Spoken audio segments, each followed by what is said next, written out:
Hi guys, welcome back.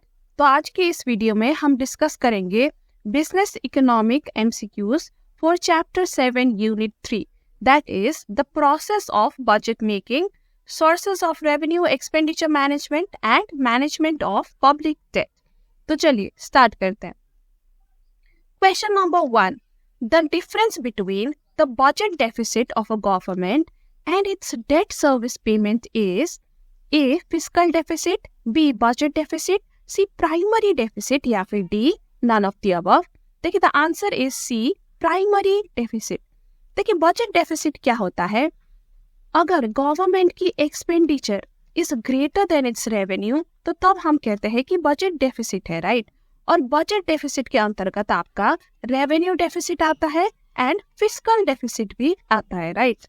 और अगर हम बजट डेफिसिट से या फिर स्पेसिफिकली कहे तो फिस्कल डेफिसिट से अगर हम इंटरेस्ट पेमेंट को लेस कर देते, हटा देते हैं या फिर डेट सर्विस पेमेंट को हटा देते हैं तो हमें क्या मिलेगा? हमें प्राइमरी डेफिसिट मिलता है। देखिए प्राइमरी डेफिसिट हम क्यों निकालते हैं? क्योंकि जो ये इंटरेस्ट है ना, ये तो आपकी पास्ट कमिटमेंट की वजह से आई है, पास्ट बोरोइंग की वजह से आपको करेंटली इंटरेस्ट देना पड़ रहा है, राइट। लेकिन अगर हम आपने सिर्फ करंट फिस्कल हेल्थ चेक करना चाहे, ठीक है, कि क्या करंट रेवेन्यू इनफ है आपकी करंट एक्सपेंडिचर मीट करने के लिए, अगर हम ये चेक करना चाहे तो हम प्राइमरी डेफिसिट निकालते हैं, यानी कि हम इंटरेस्ट को अलग करके देखते हैं क्योंकि ये तो आपका पास्ट कमिटमेंट है, राइट। और अगर रेवेन्यू इनफ है एक्सपेंस से तो हम कहेंगे कि आपकी करंट फिस्कल हेल्थ अच्छी है। और अगर रेवेन्यू इनफ नहीं है तो हमें ये पता चलेगा कि अब करेंटली और कितना आपको बोरोइंग करना पड़ेगा to meet your expense, right. तो ये करंट बोरोइंग या करंट फिस्कल हेल्थ आपकी चेक करने के लिए प्राइमरी डेफिसिट निकाला जाता है, जहां पे आपकी past commitment, past interest, date service payment को अलग कर दिया जाता है, हटा के हम मेजर करते हैं फिस्कल डेफिसिट, ठीक है। Question number 2, the following hypothetical figure relate to a country A. The revenue deficit of country A is. तो देखिए यहाँ पे हमें कुछ फिगर्स दिया गया है और इस फिगर से हमें क्या निकालना है? रेवेन्यू डेफिसिट निकालना है। देखिए रेवेन्यू डेफिसिट कैसे निकालते हैं? अगर हम रेवेन्यू एक्सपेंडिचर से revenue receipt, right, revenue receipt को सब्ट्रैक्ट करें तो रेवेन्यू डेफिसिट निकलता है। तो चलिए ये फिगर में हम देखते हैं कि रेवेन्यू एक्सपेंडिचर कहाँ है हमारा। तो देखिए यहाँ पे आप देखिए एक्सपेंडिचर ऑन रेवेन्यू अकाउंट करके दिया हुआ है, राइट। तो ये हमारा रेवेन्यू एक्सपेंडिचर हो गया 24,500, ठीक है। अब रेवेन्यू रिसीव्ड कहाँ पे है? देखिए यहाँ पे हमें रेवेन्यू रिसीव्ड भी दिया हुआ है, ठीक है। तो रेवेन्यू रिसीट है आपका 20,000। सो रेवेन्यू रिसीट आपका कितना हुआ? 4,500, ठीक है। तो हमारा answer is C, 4,500। Question number 3, the following hypothetical figure relate to country A. तो देखिए अगेन सेम फिगर है जो क्वेश्चन नंबर 2 में था, लेकिन यहाँ पे हमें अब फिस्कल डेफिसिट निकालनी है। तो देखिए फिस्कल डेफिसिट निकालने के लिए हम total expenditure and total received को कंसिडर करते हैं, राइट। ये टोटल में आपका रेवेन्यू एक्सपेंडिचर भी आता है और कैपिटल एक्सपेंडिचर भी आता है, और ये टोटल आपकी रिसीव्ड में capital and revenue again both आते हैं, ठीक है। तो देखिए इसमें हमें रेवेन्यू डेफिसिट तो चाहिए ही चाहिए, लेकिन इसके अलावा अब हमें कैपिटल एक्सपेंडिचर से कैपिटल जो रिसीट है उसको भी निकालना पड़ेगा, लेस करना पड़ेगा, तब जाके हमारा टोटल फिस्कल डेफिसिट निकलेगा, ठीक है। लेकिन जो ये कैपिटल रिसीट है ना, इसमें हम बोरोइंग को कंसिडर नहीं करेंगे, ठीक है। बोरोइंग नहीं कंसिडर होता फिस्कल डेफिसिट कैलकुलेट करते वक्त। ओके, तो चलिए अब रेवेन्यू डेफिसिट तो हमने ऑलरेडी निकाल लिया 4,500, राइट। अब हमें कैपिटल डेफिसिट निकालनी है। तो चलिए अब ये फिगर्स में हम देख लेते हैं कि कैपिटल एक्सपेंडिचर और कैपिटल रिसीट कौन कौन सी है। बोरोइंग तो हमें कंसिडर नहीं करनी, तो पहले ही कांटा लगा देते हैं। जो ये आपकी अदर रिसीट्स है ये आपकी कैपिटल रिसीट्स है, ठीक है।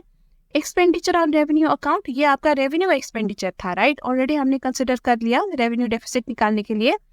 ये देखिए एक्सपेंडिचर ऑन कैपिटल अकाउंट ये आपका कैपिटल एक्सपेंडिचर है। इंटरेस्ट पेमेंट ये आपका रेवेन्यू एक्सपेंडिचर है, लेकिन ये ऑलरेडी यहाँ पे इंक्लूडेड है तो इसका भी कुछ नहीं करना। रेवेन्यू रिसीट्स ये भी ऑलरेडी हमने कंसिडर कर लिया है रेवेन्यू डेफिसिट निकालने के लिए, राइट। रिकवरी ऑफ लोन्स तो ये भी अगेन आपका कैपिटल रिसीट है। तो देखिए 2 कैपिटल रिसीट है यहाँ पे, ठीक है, और 1 कैपिटल एक्सपेंडिचर है। तो चलिए इनको फॉर्मूला में डाल देते हैं।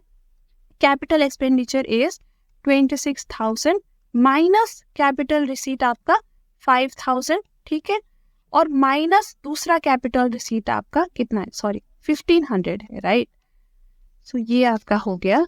So this would be 4,500 plus 26,000 minus 5,000 minus 1,500. So this would give you 19,500. ठीक है, so 4,500 plus 19,500 would be 24,000. तो ये हो गया आपका टोटल फिस्कल डेफिसिट। जस्ट यहाँ पे एक ट्रिक की चीज क्या थी कि जो आपकी कैपिटल रिसीट है ना, उसमें आपको बोरोइंग को कंसिडर नहीं करना होता है व्हेन कैलकुलेटिंग फिस्कल डेफिसिट। बाकी सब तो आसानी था, राइट। Okay, question number 4। तो देखिए again the same hypothetical figures है, राइट। और इस बार हमें क्या निकालना है, प्राइमरी डेफिसिट निकालना है। तो प्राइमरी डेफिसिट क्या होता है, अगर आप अपने फिस्कल डेफिसिट से जो इंटरेस्ट ऑब्लिगेशन है आपकी उसको हटा दो तो फिर आपको प्राइमरी डेफिसिट मिल जाती है, राइट। सो फिस्कल डेफिसिट हमने पिछली क्वेश्चन में निकाला था 24,000। अब इससे आप ये इंटरेस्ट पेमेंट को घटा दो, 2,000 को घटा दो तो कितना बचा आपका, 22,000 बचा, right. So this would be your correct answer. Option C, 22,000 is your primary deficit. Question number 5. In Niti Aayog, NITI stands for A. National Initiative for Transforming India, B. National Institution for Transforming India, C. National Institute for Technology and Innovation, या फिर D. None of the above. देखिए the answer is B. National Institution for Transforming India. ये नीति की full form है। NITI Aayog basically एक policy think tank है government के लिए। ये सेंट्रल एंड स्टेट गवर्नमेंट को हेल्प करती है टू फॉर्मुलेट पॉलिसीज, ठीक है, पॉलिसीज में एडवाइजरी ये देती है। Question number 6। The appropriation bill is intended to A. Reduce unnecessary expenditure on the part of the government, B. Give authority to the government to incur expenditure from and out of the consolidated fund of India, C. Give authority to government to incur expenditure from the revenue receipts only, या फिर D. Be passed before the budget is taken for discussion. तो ये correct answer है यहाँ पे आपका B. To give authority to government to incur expenditure from and out of the consolidated fund of India. देखिए appropriation bill ये पास होता है आफ्टर डिस्कशन ऑन बजट। एक बार बजट पेश करने के बाद ये बिल पेश होती है।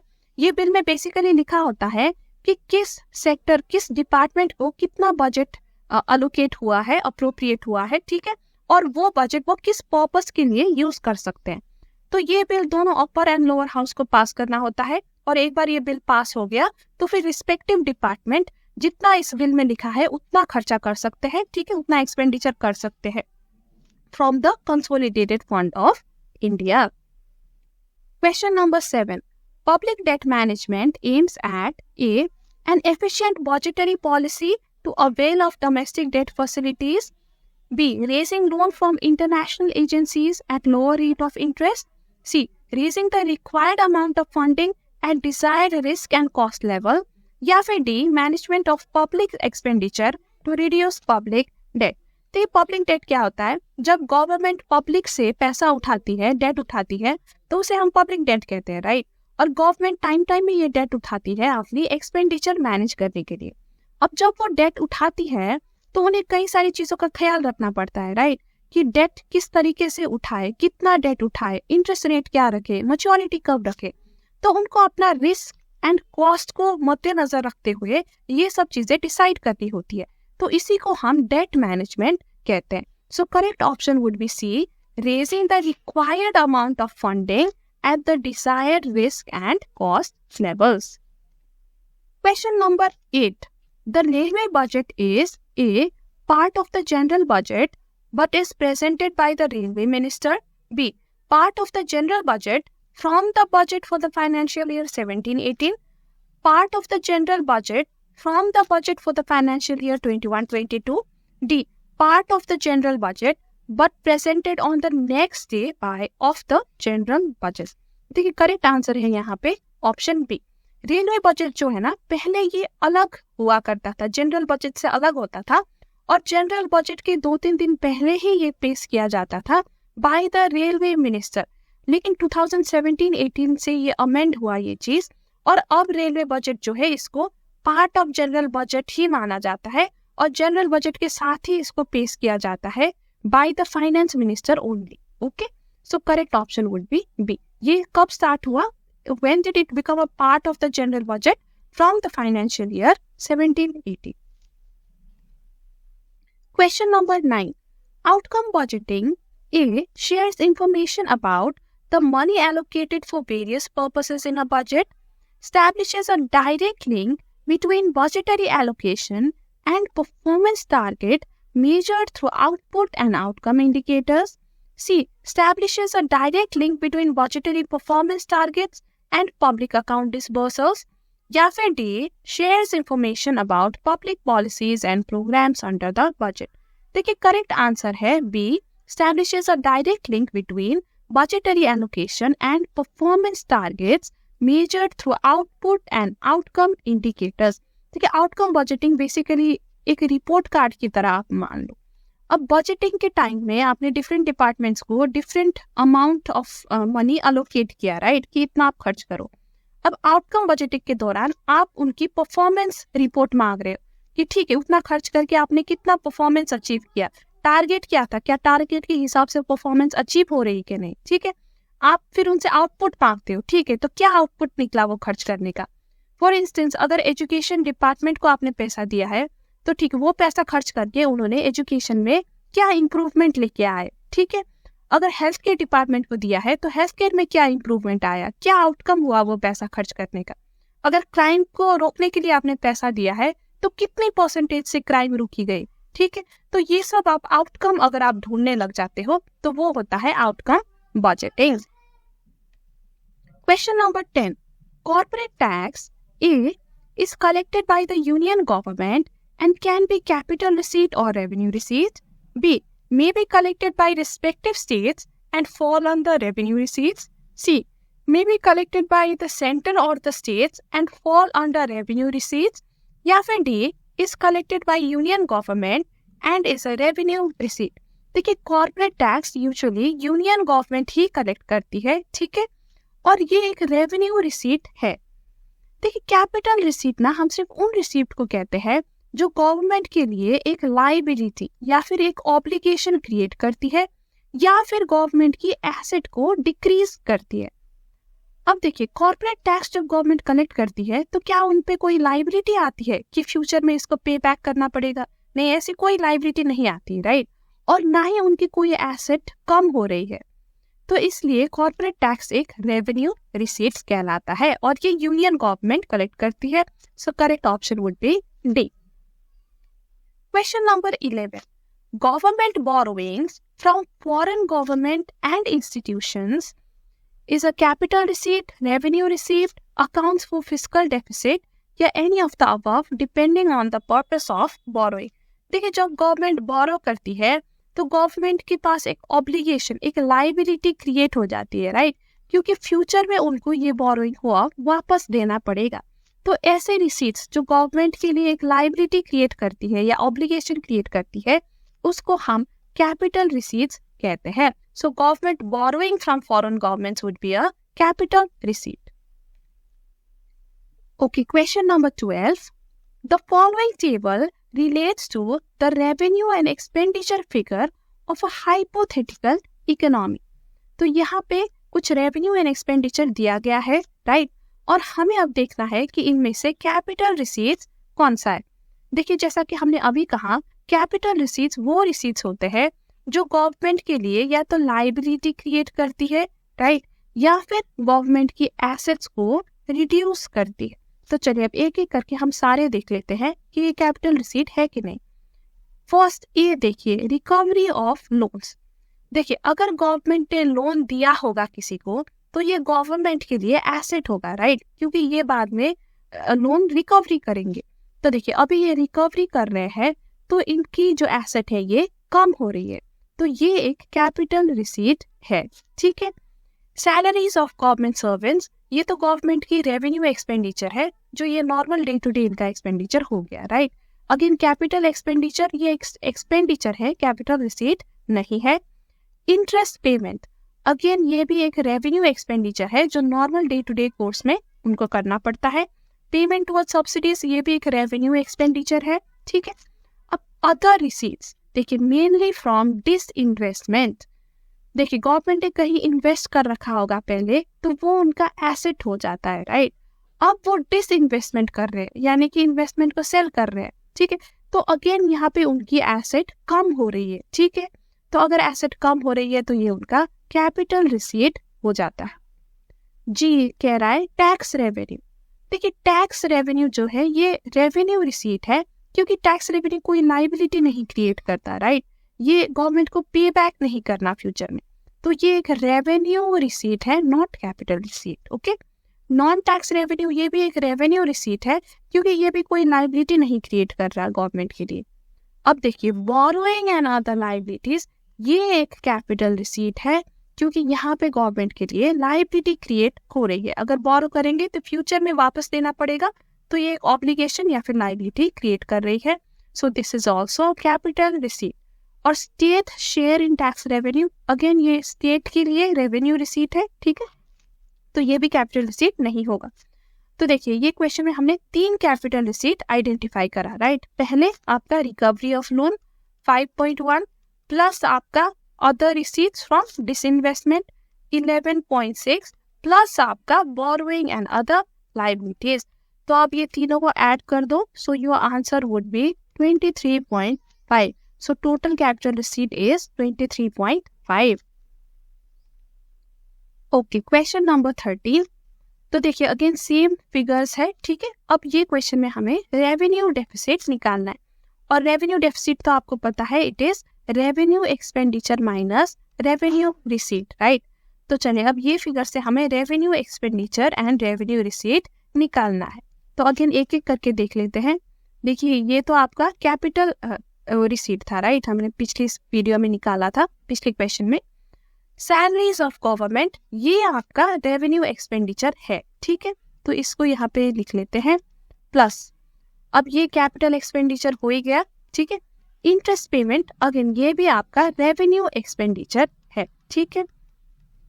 और पेमेंट टुवर्ड्स सब्सिडीज, ये भी आपका रेवेन्यू एक्सपेंडिचर है। ओके, अब अदर रिसीट्स, ये तो हमने कहा था कैपिटल रिसीट्स है, राइट। अब टैक्स रेवेन्यू, ये आपका रेवेन्यू रिसीट है, राइट। तो ये रेवेन्यू रिसीट में हम यहाँ पे लिख लेते हैं, ठीक है। अब नॉन टैक्स रेवेन्यू, ये भी आपका रेवेन्यू रिसीट है, ठीक है। बोरोइंग एंड अदर लायबिलिटीज, ये आपकी कैपिटल रिसीट है, हमने पिछले क्वेश्चन में करा था, राइट। और स्टेट की जो शेयर है इन टैक्स रेवेन्यू, ये भी हम कंसिडर नहीं करेंगे, क्योंकि अभी हम सेंटर के पॉइंट ऑफ व्यू से कर रहे हैं, ठीक है। तो ऑलरेडी हमने tax revenue net of state share यहाँ पे कंसिडर कर लिया है, सो इसको हम कंसिडर नहीं करेंगे। स्टेट का शेयर वो स्टेट का हिस्सा है, ठीक है, स्टेट के लिए रेवेन्यू है, अभी हमारे लिए ये नहीं है। ओके, तो फिर इतना ही रहा हमारा, ठीक है, revenue expenditure and revenue receipt. तो अब इनको ऐड कर लेते हैं। देखिए पहले रेवेन्यू एक्सपेंडिचर को ऐड करिए, 41.1 plus 1.3 plus 3.2, so this would be 45.6, right. और रेवेन्यू रिसीट्स को आप ऐड करिए 26.3 plus 12.3, so this would be आपका 38.6। अब इन दोनों को सब्ट्रैक्ट कर दीजिए, 45.6 माइनस 38.6, यही आपका रेवेन्यू डेफिसिट होगा। सो यहाँ पे आपका आंसर होगा 7, right. So correct option is option C, 7। Okay, so question number 14। देखिए अगेन सेम फिगर है, लेकिन इस क्वेश्चन में अब हमें क्या निकालना है, हमें नॉन डेट कैपिटल रिसीट निकालना है। देखिए तो पिछली क्वेश्चंस में हमने ऑलरेडी कैपिटल रिसीट तो निकाल लिया था, राइट। हमने कहा था कि ये एक कैपिटल रिसीट है, ये भी एक कैपिटल रिसीट है, और ये एक और कैपिटल रिसीट है, तो 3 कैपिटल रिसीट यहाँ पे थे। लेकिन अब हमें नॉन डेट निकालना है। देखिए अब ये बोरोइंग एंड अदर लायबिलिटीज, ये तो डेट है, राइट, ये गवर्नमेंट के लिए डेट है, तो नॉन डेट में हम इसको कंसिडर नहीं करेंगे। सो हमारे लिए बस ये और ये 2 ऑप्शन रह गया in non debt capital receipt. तो चलिए इनको ऐड कर देते हैं, 5.1 plus 11.6, so this would be 16.7, right. तो ये है आपका non debt capital receipt. So correct option would be option B. Question number 15. A budget is said to be unbalanced when, देखिए बजट हम बैलेंस्ड तब कहेंगे जब रेवेन्यू एंड एक्सपेंडिचर बराबर हो, ठीक है। अगर इन दोनों में से कोई भी एक ज्यादा हो और दूसरी कम हो तो वो अनबैलेंस्ड हो जाता है। तो चलिए अब ऑप्शंस देख लेते हैं। When government revenue exceeds government expenditure, तो देखिए यहाँ पे रेवेन्यू एक्सीड कर रही है तो ये अनबैलेंस्ड हो गया। When government expenditure exceeds revenue, अब ये भी अनबैलेंस्ड हो गया। ईदर बजट सरप्लस और बजट डेफिसिट अकर्स, देखिए बजट सरप्लस का क्या मतलब होता है, जब रेवेन्यू एक्सीड करती है, राइट, और बजट डेफिसिट जब एक्सपेंडिचर एक्सीड करती है। तो ये दोनों केस पे ही हम अनबैलेंस्ड बजट ही कहेंगे, ठीक है। तो ये तीनों ही ऑप्शन करेक्ट है, ये तीनों ही अनबैलेंस्ड बजट है। सो हमारा आंसर होगा all the above.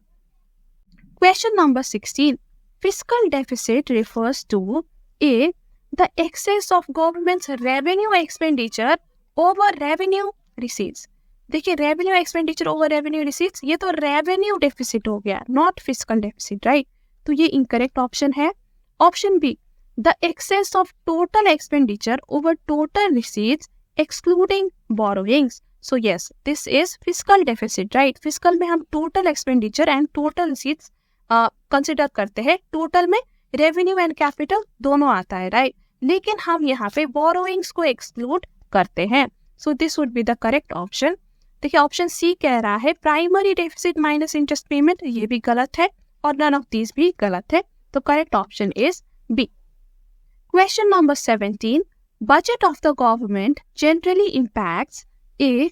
The resource allocation in the economy, B. redistribution of income and enhance equity, C. stability in the economy by measure to control price fluctuations, या फिर all of the above। देखिए budget ये तीनों चीजों को ही impact करती है, ठीक है। रिसोर्स एलोकेशन को भी करती है, इनकम रिडिस्ट्रीब्यूशन को भी करती है और इकोनॉमिक स्टेबिलिटी को भी इन्फ्लुएंस या अफेक्ट करती है। सो हमारा आंसर होगा ऑल ऑफ द अबव।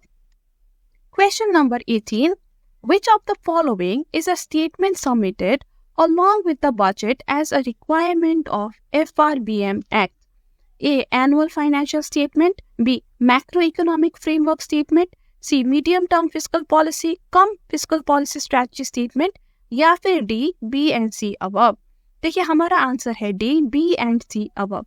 देखिए जो FRBM Act के अंतर्गत स्टेटमेंट्स सबमिट होती है ना, वो B and C है, ठीक है। Macro economic framework and medium term fiscal policy cum fiscal strategy statement. देखिए annual financial statement is also a part of budget statement, ये भी बजट में पेश किया जाता है, लेकिन ये FRBM एक्ट के अंतर्गत नहीं किया जाता, ठीक है। जो FRBM एक्ट के अंतर्गत किया जाता है वो बस ये दोनों स्टेटमेंट्स है जो B and C में लिखी गई है। सो हमारा करेक्ट ऑप्शन होगा D, B and C above। Question number 19. Government borrowing is treated as capital receipt because A. It is mainly used for creating asset by the government, B. It creates a liability for the government, C. Both A and B above are correct, या फिर none of the above is correct। देखिए जैसे कि हमने पहले भी कहा था कि कैपिटल रिसीट हम कब कहते हैं, जब ये या तो गवर्नमेंट के लिए लाइबिलिटी क्रिएट करता है या तो गवर्नमेंट की एसेट को रिड्यूस करता है, राइट। अब गवर्नमेंट बोरोइंग को आप देखिए, अगर गवर्नमेंट बोरो करती है तो ये गवर्नमेंट के लिए लाइबिलिटी है, राइट, क्योंकि इसको ये बोरोइंग जो है ये वापस करना पड़ेगा, तो ये गवर्नमेंट के लिए लाइबिलिटी क्रिएट कर रही है, तो इसलिए हम इसको कैपिटल रिसीप्ट कहेंगे। So correct option would be B, it creates a liability for the government. Question number 20. Retail direct scheme is A. Initiated by the Reserve Bank of India. देखिए ये करेक्ट है, रिटेल डायरेक्ट स्कीम जो है वो RBI initiate करता है। B. Facilitate investment in government securities by individual investors, ये भी करेक्ट है। रिटेल डायरेक्ट स्कीम इसलिए लाया गया है कि आप और हम जैसे इंडिविजुअल इन्वेस्टर्स या फिर रिटेल इन्वेस्टर्स जो स्मॉल स्केल में इन्वेस्ट करते हैं उनको भी गवर्नमेंट सिक्योरिटीज की एक्सेस मिले, ठीक है। तो ये दोनों A and B करेक्ट है। ऑप्शन सी कहता है direct sale of good and service by the government department, नहीं, गुड एंड सर्विस की सेल के लिए नहीं बनाई गई है। सो ऑप्शन सी इनकरेक्ट है। तो हमारा यहाँ पे करेक्ट ऑप्शन होगा D, both A and B are correct, ठीक है। Question number 21. Non debt capital receipts, A. do not add to the asset of the government and therefore not treated as capital receipts। देखिए ये incorrect है क्योंकि non debt capital receipt भी capital receipts ही होते हैं, ठीक है। So they are not treated as capital receipt कहना गलत होगा। B are those that do not create any future repayment burden for the government, ये करेक्ट है। ये नॉन डेट है ना, ये वो कैपिटल रिसीट्स है जो डेट क्रिएट नहीं करती गवर्नमेंट के लिए, फ्यूचर में लाइबिलिटी नहीं क्रिएट करती, ठीक है। So option B is correct. Option C कहता है are those that create future liabilities, so ये भी इनकरेक्ट है। इनफैक्ट ये फ्यूचर में लाइबिलिटीज क्रिएट नहीं करते, राइट, इसलिए तो ये नॉन डेट है।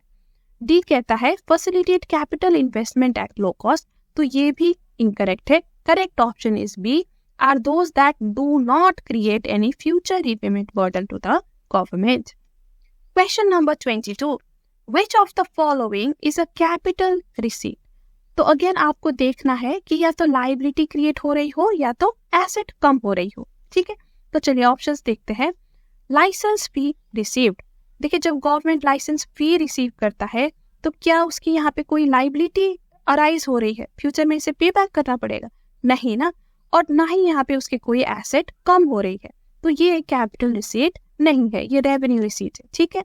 B sales proceeds from disinvestment, तो देखिए गवर्नमेंट ने इन्वेस्ट किया था पहले तो वो उसकी एसेट थी, राइट, अब वो डिस इन्वेस्ट कर रहे हैं तो उसकी एसेट कम हो रही है, ठीक है, वो सेल कर रहा है अपना इन्वेस्टमेंट, सो यहाँ पे एसेट कम हो रही है, तो ये एक कैपिटल रिसीट है।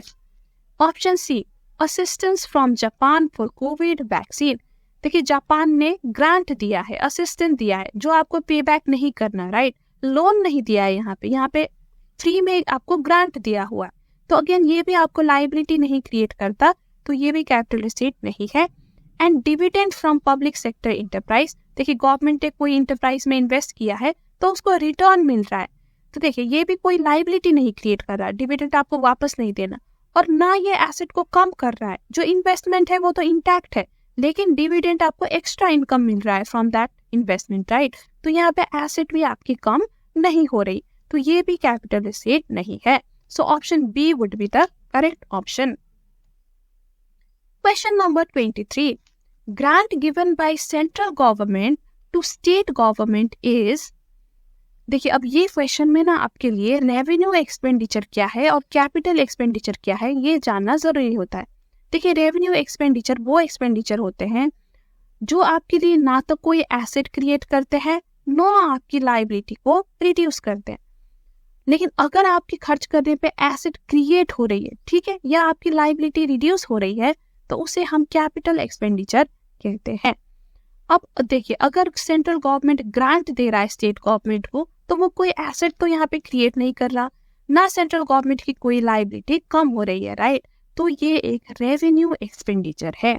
तो करेक्ट ऑप्शन यहाँ पे हमारा होगा B, it is a revenue expenditure as it neither creates any asset nor reduces the liability of the government.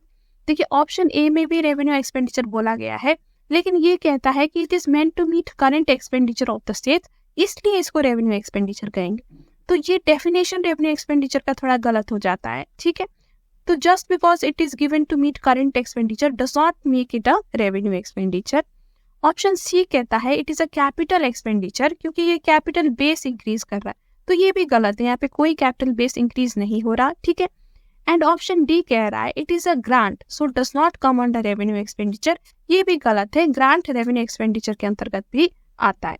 So correct option यहाँ पे ऑप्शन बी होगा, क्योंकि ऑप्शन बी ने देखिए रेवेन्यू एक्सपेंडिचर को काफी अच्छे से यहाँ पे डिफाइन किया है कि ये कोई ना एसेट क्रिएट कर रहा है गवर्नमेंट के लिए, ना गवर्नमेंट की लायबिलिटी रिड्यूस कर रहा है, तो ये एक रेवेन्यू एक्सपेंडिचर हो जाता है।